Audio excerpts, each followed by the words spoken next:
हरिदास के स्वामी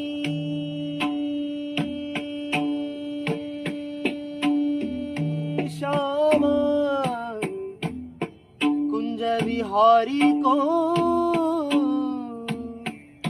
दिन देखत रहूं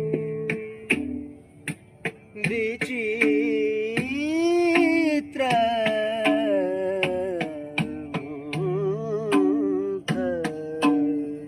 कबहू मन इत उत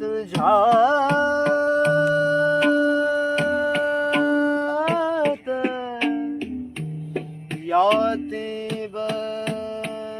कौन अधिक सुख कबहू मन बहुत भांति न घटयोनि राख्यो